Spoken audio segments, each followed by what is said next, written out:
Hello, everyone. If you're dreaming about early retirement or a comfortable lifestyle without going to the office every day, this could be the webinar for you. I'm Terry Ryder, founder of Hotspotting, and today our special guest, property investment expert, Danny Buxton, will be showing us how to create a situation that is the vision for many Australians, an annual income above 100 grand a year without working. Danny Buxton of 000 says investors can steadily build a portfolio of properties and give themselves multiple options to create a six-figure passive income. He's done it himself, and clients of his business 000 have also achieved it. So Danny Buxton, welcome. I'm keen to hear more about this. Thanks, Terry, and thank you for having us on this webinar series, and also to all of you who are watching this webinar. Hopefully, from this webinar, you can take away some positive information to help you succeed. And it's something that, as you said, Terry, is a dream for many, is to create wealth in a way that is safe. We hear lots of horror stories, and today we're going to talk about how you can do it safely. We're going to talk about some of the risks involved in investing and how we can mitigate those risks and do it with in a way that allows you to follow your dreams. Yep, and we're going to talk about some of the issues that sit around that. Like I think for me, a very important one is the importance of understanding that before you attempt any strategy with real estate, you need to have a good team of people around you, people who have walked the talk, people who know it, have done it. Build your team before you build your portfolio, basically. 100%. And look, Terry, I mean, we were talking about this offline just before, and there's a reason why, as a business, we have worked alongside yourself for many, many years, is because I know you're not just someone who pumps out data and research, but you're an investor yourself, and it's about, by investors for investors, and that's very much our philosophy. With a focus on our clients, with being very client-centric, as we often talk about being at 000, the mantra is about being relational, not transactional, in the way that we work with our clients. Because when you look after your clients and they have success, they come back again and again. And obviously our success as a business has always been about our clients and our clients' success. So. And as I think you're about to tell us and show us, your success has resulted in a major national award recently. Yeah, look, that was pretty exciting for the team to go down to Sydney and receive or be nominated firstly and to be finalists, but then to actually win the award of the Australian Buyers Agent of the Year, the Australian Small Business Champions Award, which is Australia-wide, and for them to receive that it's fantastic. And again, it's a real testament to, I guess, that focus that we have. Now, for us, investing isn't just about making money, it's also about making a difference within the community and the community at large that we're involved with. And it's been, for us, a real thrill to see a lot of our clients take on that same ability that as they're creating wealth, they're also being able to make a difference elsewhere. And look, it's just all part of the journey, isn't it? And creating wealth is a journey, and it's got to be one that you enjoy, and it's not for everybody either. I always talk about property is an asset class, just like shares and other things. It's just what I understand and what I know and what I invest in, and it's where my wife and I have had great success. We've had it's been a great journey. There are things that I probably wish I would have done differently, and even in this process that we're going to talk about, and there are things that I probably wish I would have done differently as well. But it still put us in a strong position to have choice, and choice is what people are looking for. And whether it be 100,000, whether it be 80,000, whether it be $150,000 a year in passive income or more, it is achievable, but it also needs focus and dedication, and the importance of having the right people with you and the right team. And as you said, working with those who are doing this is absolutely paramount. I think the worst thing people can do is buy a property from someone who doesn't actually have a portfolio. Invest with someone and who's talking about doing one thing but does another thing. That's you've got to question their motives. So Danny, you've got some case studies to show us. You've got Yeah. some slides to share, including your own journey, partly, but also some of your clients. So let's have a Well, look. I'll start the presentation now, and we can just go through the slides. So just bear with me as I start that up, and you hit play. So obviously today, how to create a six-figure income safely. And funny enough, that's actually, well, it's not funny enough, but that is a property of one of our clients that we're going to be talking about today. So obviously, before we, like any webinar that we do or any presentation we do, we just got a little bit of a disclaimer here, or the fine print stuff that we talk about. Look, at the end of the day, everyone's in a different position. And we always suggest that before you do anything, that you talk to the professionals around you to get the right advice about whether this is right for you. These are case studies. These are real case studies that we're going to be talking about. But understand too that everything is dependent on different market conditions at the time. So as we discussed, again, I'm super proud of the team for winning the Australian Small Business Champion Awards for 2024, and actually the first award that we've gone in for and been nominated for. And as I said, we're thrilled to be finalists, but more than surprised to actually be the winner, and we're very excited and proud of that achievement, and well done to our team. Tony, by the way, was going to join us today, but unfortunately put his back out and is stuck in bed and is unable to be with us as part of this presentation. So apologies from him. So as we said, two ways. There's that we have been able to achieve this in around 10 years. One is with a real focus on growth, which we're going to talk about first with some real case studies. And then we're going to talk about yield and how we can do this through yield and how our clients are doing that. We're going to talk about how we mitigate risk and have a bit of a discussion around that and some of the things that you need to be wary of and you need to take into consideration. And then understanding what is the best strategy for you, the person who's watching this, and what's the right way for you to be going about this. So let's look at our first client. So we've got Dave and Jenny. Dave been working with actually for some time. In 2012, we did his first house and land in Marumba Downs. The figures, the numbers are there. It did for $480,000 or $479. These are the actual numbers. Then in Banyo, back in 2013, 14, 15, we're quite active. We really saw an opportunity within the market to buy an older house, knock it down, split the block, and build two houses. And Bogan Banyo, as we call it. And we really created a real opportunity there for our clients to create immediate uplift through this process and really good rents. And we eventually exited from that strategy because it ended up getting too expensive, and the uplift wasn't really there for the risk reward or the return on that investment. But for Dave and Jenny, they saw that opportunity and did a property there, and it cost $564,000 per side. So that includes the knockdown, the DA, all the costs involved in that process. And then in 2016, we built a house in Newport for $601,000. And when I was preparing this presentation, I was just sitting there going, "Wow, what a great price!"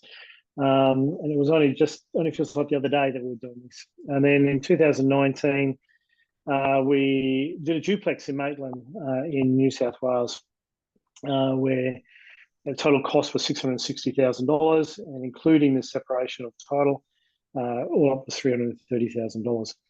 Danny, those first three properties, Marumba Downs, Banyo, we're talking about the northern suburbs of Greater Brisbane, I think. That's right. Yep. Yeah. Actually, even Newport's northern Brisbane as well. So, which is Redcliffe, Scarborough area. Yeah. And then also now, these aren't the only properties that Dave and Jenny have done, but these are the properties that they've used to create, where they've separated these properties from the rest of their portfolio to create that income. And you'll see what I mean on this next slide. So in Murrumba Downs, they sold that for $985,000. So they actually made $506,000. Now, in my numbers in this whole thing, I haven't taken into account, I haven't included the cost for capital gains tax because it's different depending on their incomes. And I'm not privy to that information, but I've assumed the 506 is that they haven't made any payment off, they haven't reduced the loan on their original purchase, which they had. So it works out, in talking to them before we did this, these numbers are pretty much bang on. Banyo, the splitter, they sold one, kept one, so they made $706,000 on that other one, which has enabled them to, with those first two, to pay off a couple of their properties, the three of the properties, because obviously with Newport being sold. We were talking about this again with Dave during the week, and just saying how, again, we're just talking about it and whether, in some ways, whether we regret selling Banyo or whether we could have kept it because we still see opportunity and growth there, which we see that property continuing to grow, even though we put the valuation at his sale price last year or the year before.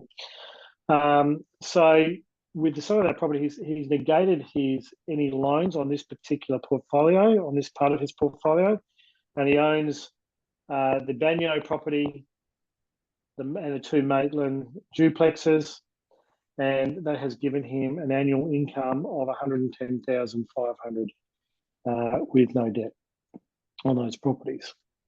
So, Danny, can I just clarify for people what we're talking about here is he's created a portfolio, he's sold some of them and reduced the debt on the others to provide a situation where he just has net rental income from what remains. 100%. Like he's bought 6, sold 3, paid off 3.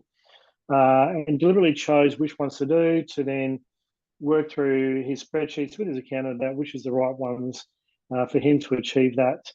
And at the time that I guess looked at a couple of the older ones, we just looking at maintenance or where those rents were sitting and what he could do. Having said that, he's got we've just finished.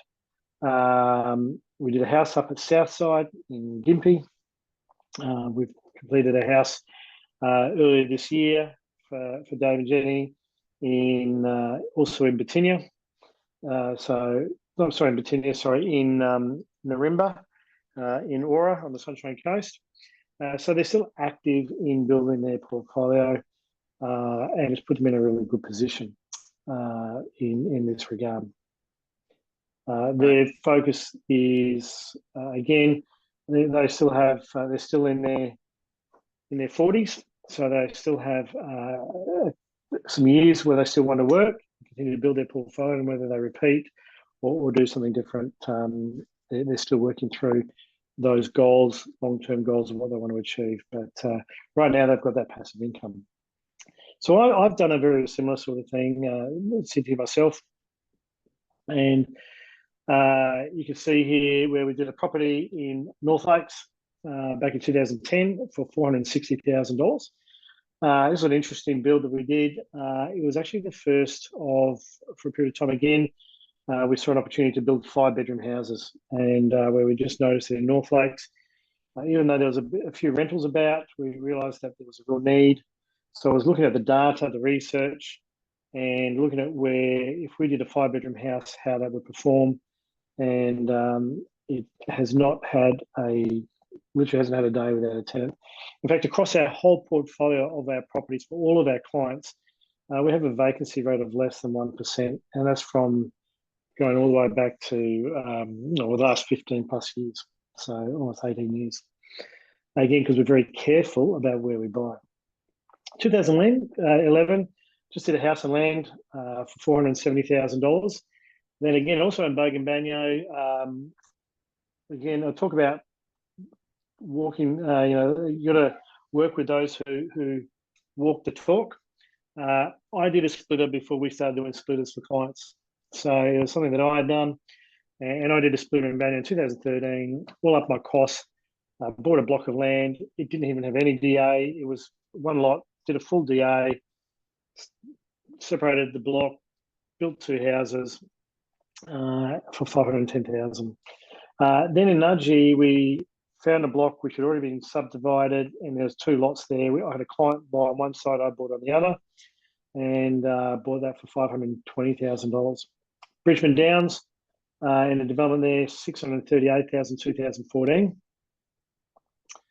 Batinia, 810,000, and Mountain Creek, 770,000. Again, this is not my whole portfolio. This is just some of my portfolio. Yep. Those last 2, Sunshine Coast, and the earlier ones are all northern suburbs of Greater Brisbane. Yeah. That's right. In this particular part of my portfolio, yes, absolutely. So it's with the Batinia one, is my parents rented that from us, or we gave it to my mum and dad to live in, and they were living in that until more recently. But both that one and Mount Creek were quite unique. Again, we just saw an opportunity where, even though at that time they were expensive, we saw what the market was doing and the need. And so the design of that house was specific to the block to meet future growth and future rental capabilities. So if we jump forward now to offloading some of those properties and what that property portfolio looks like now. Now, I want to be very transparent here. I know we've talked about this previously, I think, when we had a conversation when we were talking about the 1%ers, and one of my biggest regrets in some ways is selling some of my properties, and in some ways wish I had all of these properties still, because but at the same time too, in selling some of these properties allowed me to put ourselves in a position financially in different ways, and I've had other property that I've sold which I wish I still had, but then it's also allowed me to own my own home outright, or do renovations to the house or something like that, without having to have what we call bad debt or necessary debt as opposed to good debt. So North Lakes, I still have that. It rents for $750 a week. It's in a great position there. Even this week, I had a real estate agent ringing me, wanting me to sell it. I get probably one of those every 2 or 3 weeks. Just a local agent ring me, see if I want to sell it. And the answer is always no. Nudgy, sold that one, $980. So I made $540,000 on that one. The splitter in Banyo, kept one, sold one, 610,000 uplift in that. So pretty much doubled my money. Obviously, have paid that down a fair bit over time. But again, in these numbers, not using capital gains tax here, because I'm just using as if there's 100% debt, and not taking into account that debt has been paid down on some of those properties. Nudgy, the house and land, I really regret selling this one because I think it's in a prime position, but again, 580,000, so double again. Bridgman Downs, again, I regret, but 527. So but you can see Batinia, I'm getting over $1,000. I'm actually getting over $1,000 a week rent, and Mountain Creek, $1,350 a week rent, and so Batinia should be $1,350, but great tenants, and that's just where the rent's sitting, and I really probably should put it up, but that's where it's sitting. And both those properties are quite unique because they are also waterfront or lake frontage as well, and hence the type of property that it is.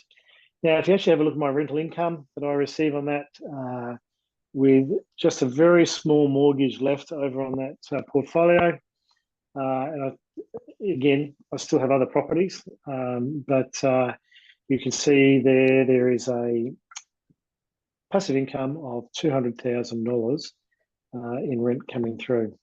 And that's been done in around about 12 years, if you look from where to go from the house being done. When I talk about 2010 with North Lakes, that's when I purchased the land and started the process.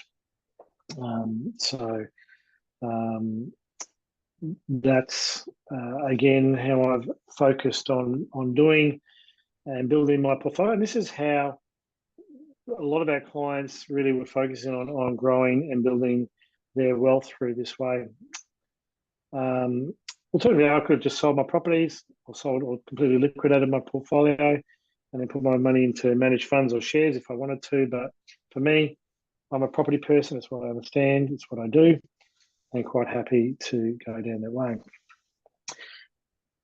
So now we're going to change strategy. So we're going to go to look at the yield-focused strategy. So a yield-focused strategy is for us, and as you know, Terry, and some of your clients and audience will know, we've been involved in special disability accommodation now since its inception, particularly here in Queensland. So 2019, one of the first houses we did was that house in the middle there, which was for Sam. It was a high physical support, 3-bedroom for 3 participants, plus a carer. At the time, great price. It didn't seem like a great price at the time. It was expensive back then, but it was $775,000. Sam now gets, I don't know what his gross is, but his net rent per month is $11,500 in income that comes in on that property. So he gets a net rent of $138,000. I'm not privy to the provider's fees and charges, what they charge, but these are the figures direct from our client with his income per month on that property. So assuming he has 100% debt, he's borrowed 100% plus costs, that will be paid off in 7.5 years. Now, it's important to understand and know that his rent is also indexed to CPI. So it has actually just gone up in April, May. It was just adjusted again by the government with their numbers, and it's now just increased an extra, probably he'd be an extra $500 a month, $600 a month that will be coming in on that portfolio. So you can see it's a really exciting way for, we believe, to, if it's done right, to create a passive income of over $100,000 with just one property. But Sam, being Sam, has decided to do another one. And so we're in the process of building this property for Sam. It's an infill block in Redland Bay, which is East Brisbane. And it's a 2-participant home. And back in July last year, the government changed they made it more lucrative for people to build properties rather than building for building for 3 participants. They really want to encourage people to do 2-bedroom participants. And so the funding for that is quite lucrative for clients who do it right. It's important to understand the house isn't the way it is enrolled as an SDA home, but it's the participants that receive the government funding. And they move into a house with another participant.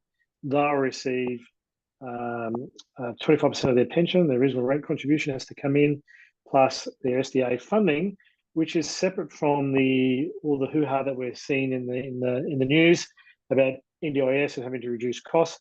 This is a separate legislated amount that's set aside for housing for participants, and it's a lot of money. And you can see here that Sam will get $184,000 gross rent, and then we'll get a net rent of around $168,000. Already been talking to a number of care providers or SDA providers, and they're already screaming out for this house to be finished as they've got participants already waiting to move in. Now, assuming that, again, there's 100% debt, this property, Terry, will be paid off in 10 years, which would give, in 10 years from now, without including the CPI increases, a net income in today's money of $306,000 with just 2 houses. So pretty exciting for him. So with 2 high physical support properties. But again, I've got to be doing what I talk about. And so this is my house here, which you can see, which I'm building. It's also 2-bed plus carers house. Just last week, walked some. I met a provider on site and walked him through, and they're already asking for finish dates because they've got participants that they want to move in the day the occupancy certificate is there. Once they move in, then they'll enrol the house in under the SDA program, and then once the SDA is enrolled, it takes about 8 to 10 weeks. I'll start receiving a rental income of 176 gross, which worked out about 158 net per annum. And again, assuming 100% debt on this property, it'll be paid off in 10 years. This is not the first house. This is not the only house that I'll be doing as an SDA property. I've just in the process of getting things arranged so I can do another one through my super fund, as well as I've got another property in Scarborough, which I am hoping to demolish and build 2 houses there as well. But again, you see, in 10 years, I've created an income of around about $150,000 just with one property.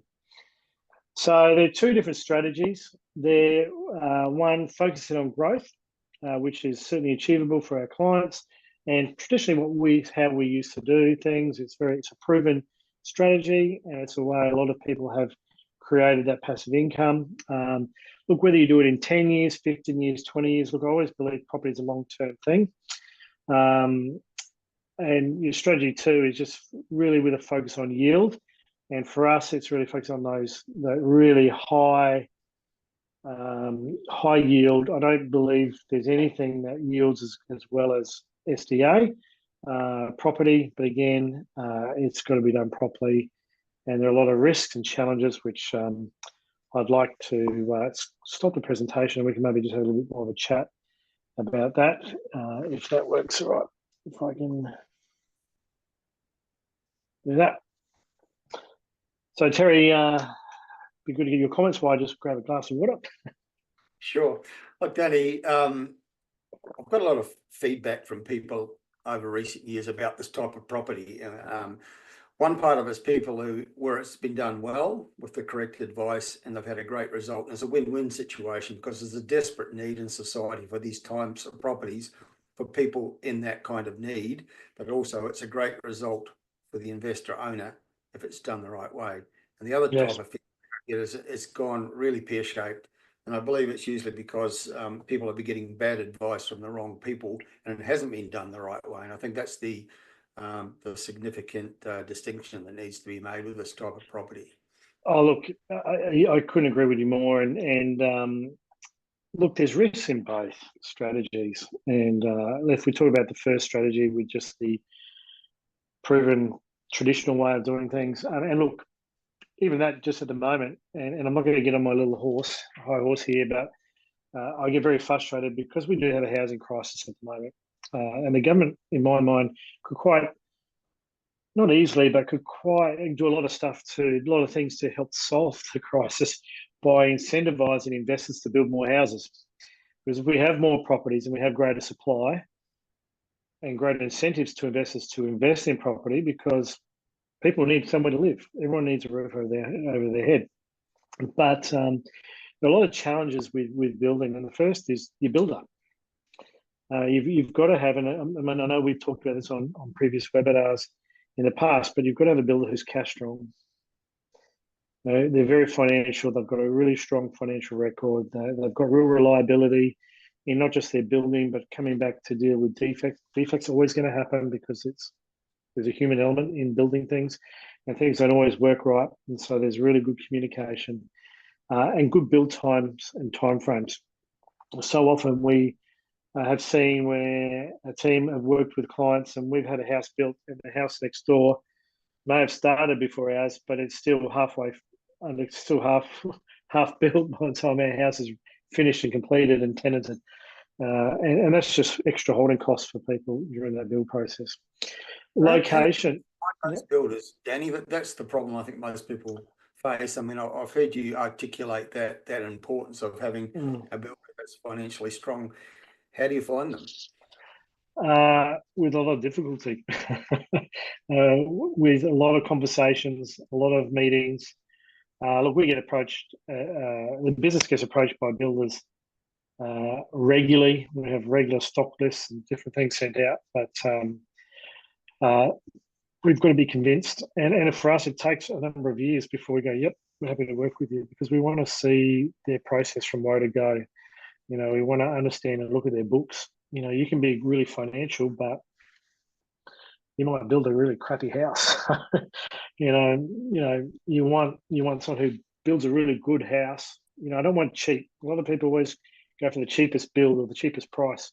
Cheap doesn't mean good. It's about putting all those things together. That also includes like your location. And how do you know what the right location is? Well, it's about subscribing to your reports.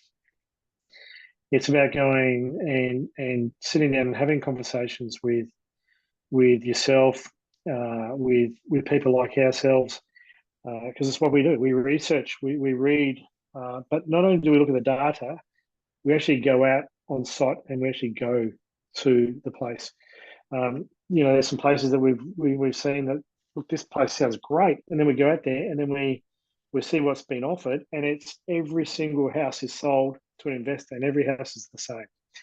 And it's going, well, what's this property going to look like in 5 years from now or 10 years from now? It's just going to look like ordinary.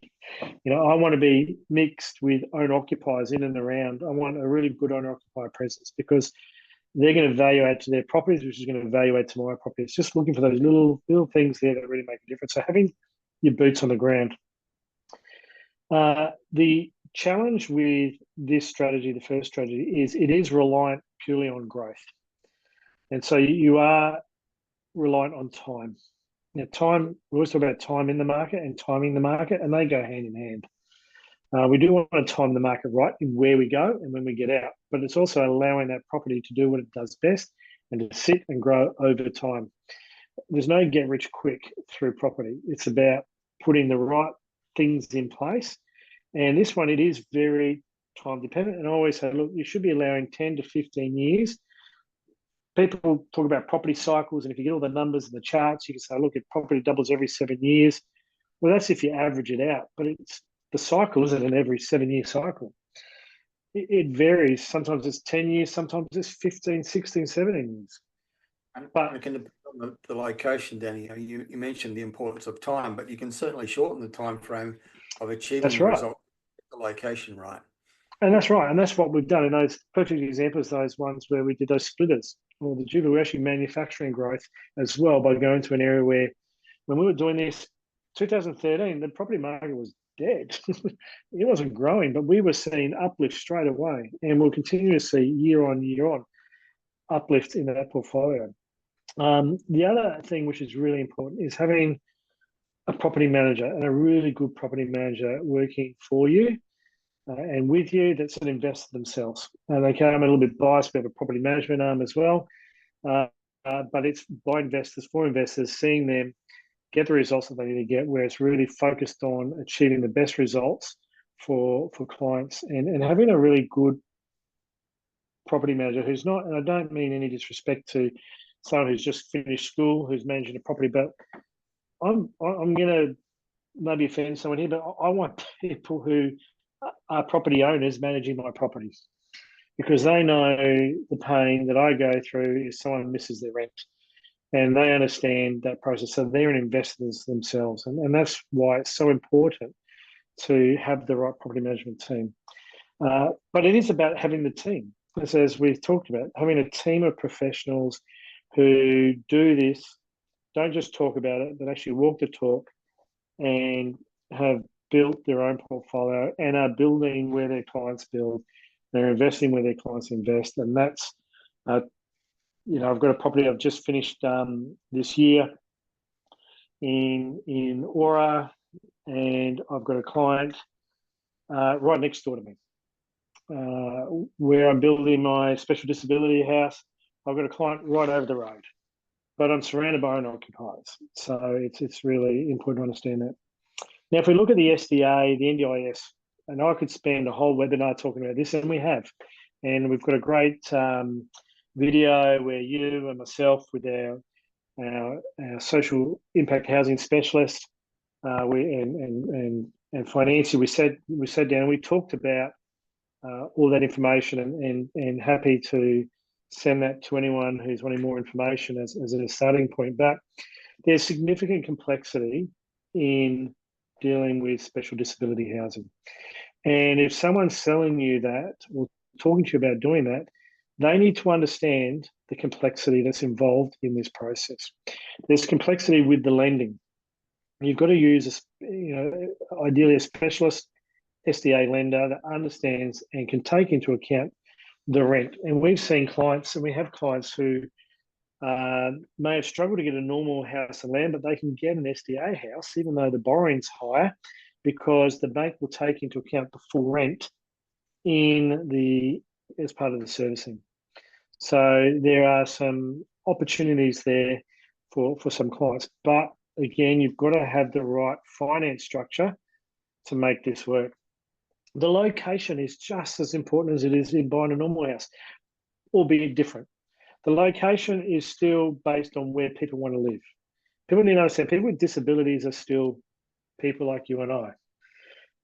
They want to live in the same places that you and I want to live. They just have other challenges and difficulties that they have in getting around and having access to certain facilities. So when we look at where we go, we talk to the providers. We have this special information and data that we can get access and through our network to go, where is there high demand for these houses and continual high demand.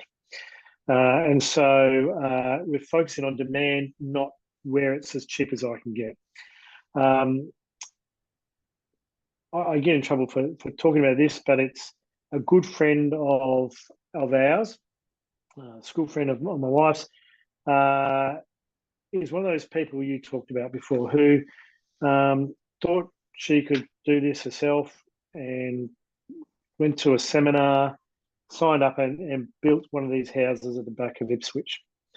And unfortunately for her, there are 10 other houses including hers. So there's 11 all side by side and all identical, which number one goes against the government mandate and what the government wants. But number two, it's in an area where no one wants to meet. Style of house and the type of house that was built is not fit for purpose, and it's not designed and participant led in its design.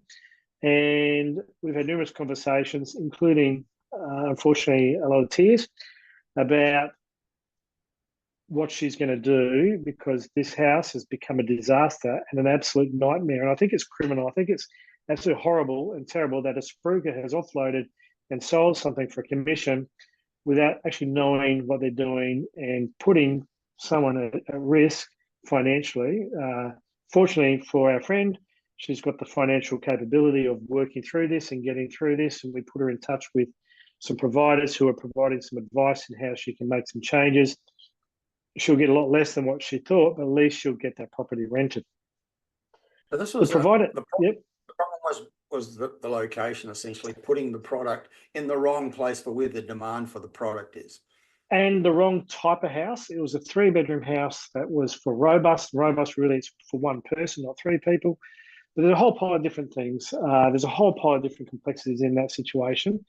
But the great thing for her is she will get through this, and she will be able to work that through. We'll be able to help her in the right direction. And it's something that we're very wary of in everything that we look at. The other thing is provider, having the right provider. Just before we went on our webinar, I was having a conversation with the provider and just talking about and interviewing them and just asking and understanding not just their fees and charges, but their demand as well and how they operate. And then we're able to give that information to our clients. So look, here's 3 or 4 providers that we've researched that we really like. Who do you feel comfortable working? Your provider is like a property manager, but you've got to understand your lease arrangements, and normally there's a head lease there, anywhere from 2x2x2 to a 5x5 to a 10 by 10 or even a 20-year lease. So you've got to understand what happens if you want out. How do you exit? And all those sort of things. And it's very important to get good advice around that. Your design, the specifications are really important. They've got to be participant-led. Rushing through my list here, there's so much here, but your builder, they have to have experience in SDA.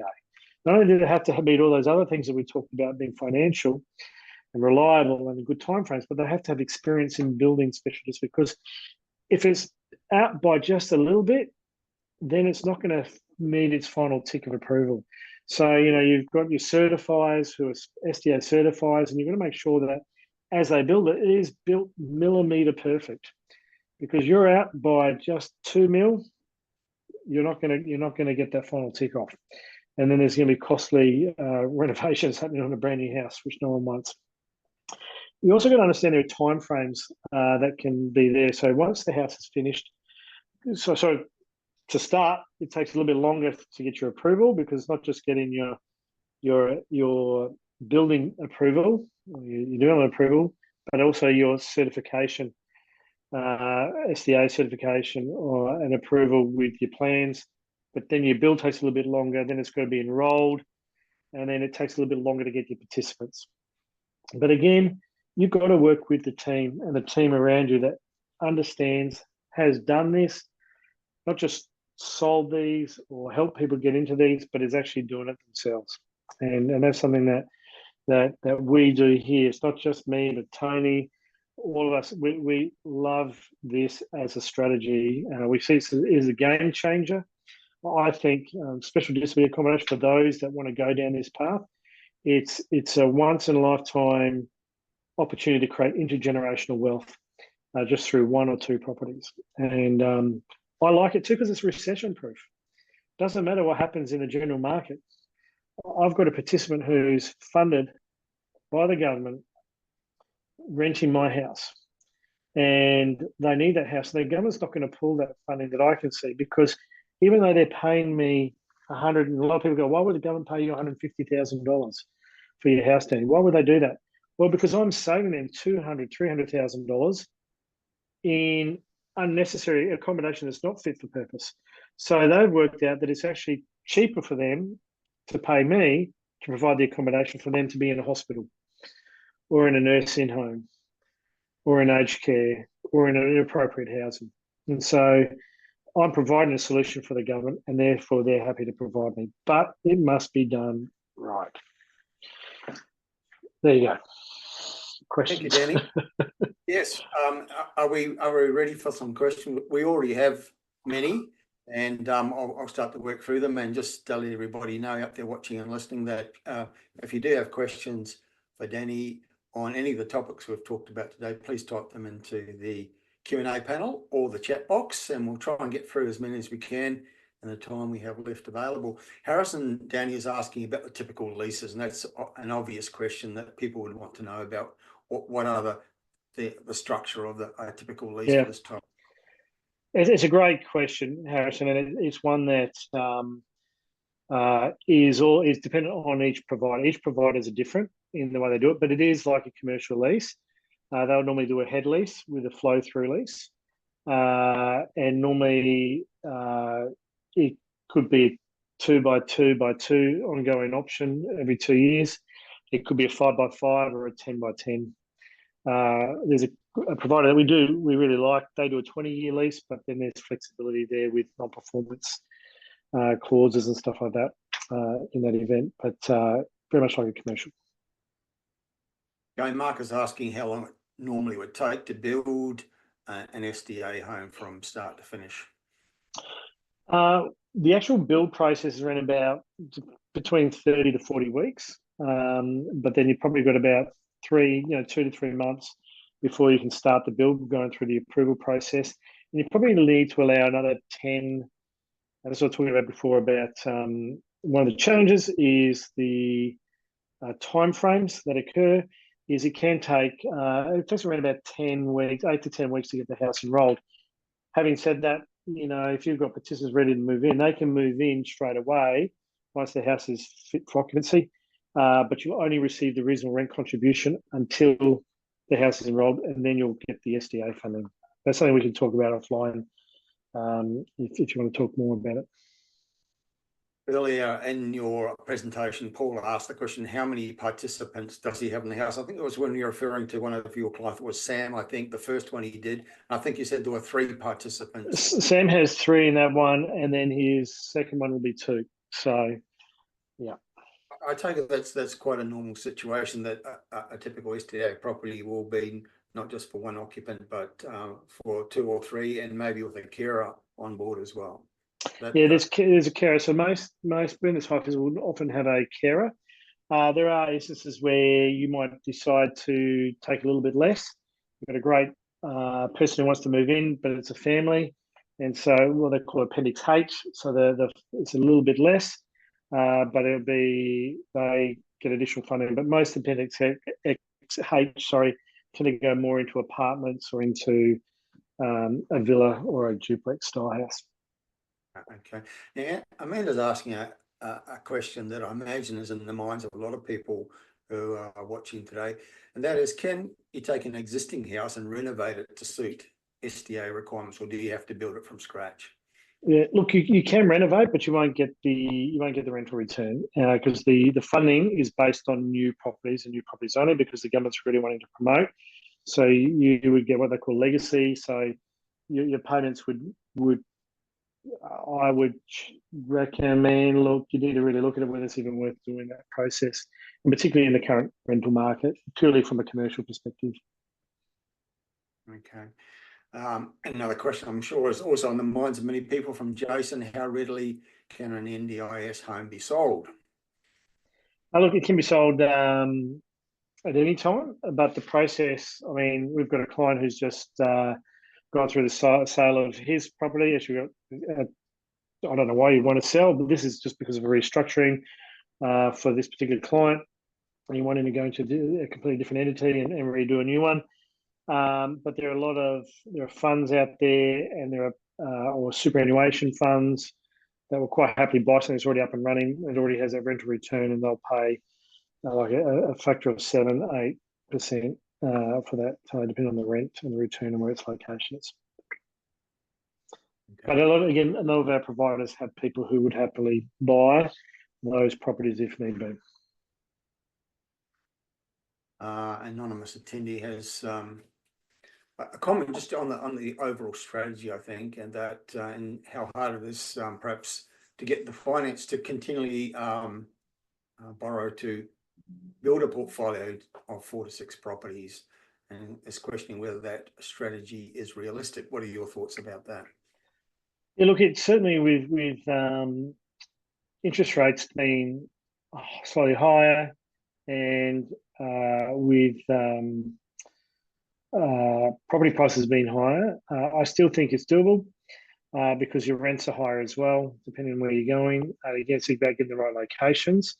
I think, again, this is what I talked about, where it's really about trying to go into areas where you're going to see rapid growth, or you're going to see, it's about finding the right place, because you might hold on to that property for a shorter period of time because you've been able to get the growth. I do believe we're in a new property cycle from a couple of years ago, obviously, and we're still seeing really good growth. We're a little bit surprised with some of the growth that we're seeing, and a little bit more aggressive than what we were expecting in some areas, but it's good for our clients that are already in, because again, it allows them to do that. But on that point too, that's one of the reasons why we're very excited about the second strategy, because it's not having to do one property. Obviously, our business, and as a business, we help people buy investments, and the more investments we sell, the more successful this company is from a revenue perspective. But just instead of doing 6, clients only have to do 1 to get the same result. So it's about what's in the best interest of our clients, and that's what we're excited about. Ray was asking, do these types of properties value up more after completion? How easy is it to refinance, to get some equity out? Sorry, what was that again? Just asking how these properties on completion, how they value. Yeah, every property we look at, we look at it really carefully. So even some options that we're sourcing for some of our clients at the moment, at completion, we're seeing anywhere between an 8 to 10% uplift in that property. But again, it's a conversation you need to have with your financier, because some banks want to see that property once it's completed. We want to see it sit still for 12 months before they will allow you to refinance. But again, it's all about the location and being really careful about where you buy and the type of product that you buy. We are finding there's uplift just through the building process, because a lot of people don't want to build and they're fearful of building, and so they're happy to pay overs, in my mind, for a house that we've been able to build because all the hard work's been done. A question about insurance on specialist property like NDIS. What insurers actually offer insurance on space? Is it just normal, like insuring a more conventional house, or are there specialists in this field? Although there are specialists in that field, and you've got to be really, disclose that to your insurer. It is a little bit more expensive than a normal house, but funny enough, it staggers us that it's more expensive because you've got really good tenants in their house, and they're looking after the house, and they're going to keep it and make it good and look after that. So it's they're maintaining it and looking after it, and the best kept houses that we drive past are the ones that are our SDA houses. They're always looking spicko because they've got someone coming out and mowing the lawns professionally, looking after the house, cleaning the house and maintaining it. So, but anyway, it is a little bit more expensive, but it's a small price to pay. And that's why I'm talking about net numbers, not gross in those. Okay, now Rebecca's asking a question that's perhaps a little bit off topic, but it may be a good segue into something that you wanted to ask to kind of finish off the webinar, and that's about people's individual circumstances. Rebecca's asking, do you recommend purchasing a trust or individual names, etc.? Obviously, subject to accountancy advice. Now, I think part of the response is that it's different for everybody, and it depends on individual circumstances. Oh, look, 100%, and it's everybody's different, and you've really got to look at what's right for you. I do believe you need to talk to your accountant, and it's really important that you get that advice from your accountant about which is the best place, or the best structure for you. It could be just as a company because of the company tax rates. It could be in a trust. It could be in your individual name. It could be that you're doing it as in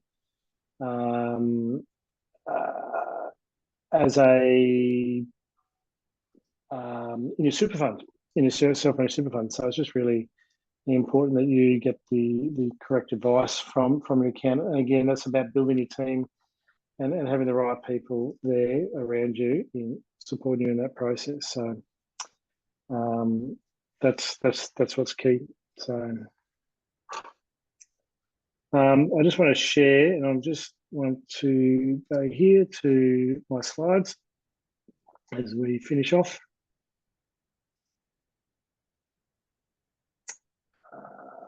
Bear with me. Here we go.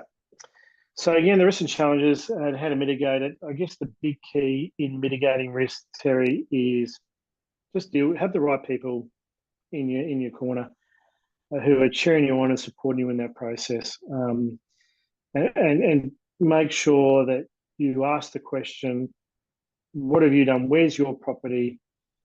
Can you show me? Don't just tell me that you've done it. I want to see it. I want proof. You spend a lot of money. You want to make sure that you've got that right advice there supporting you in that. So what's the best strategy for you? Well, I've actually left this slide blank deliberately because, as we're saying, everybody is different and everyone's needs are different. For some people we're working with, the special disability stuff is too new. It's just that amount of lending, that amount just seems too much. And so it's just, even though they might have capacity, it's just, they feel that they just want to maybe look at that down the track. And so they're happy just to go down strategy one, where they're just going to build a portfolio of properties.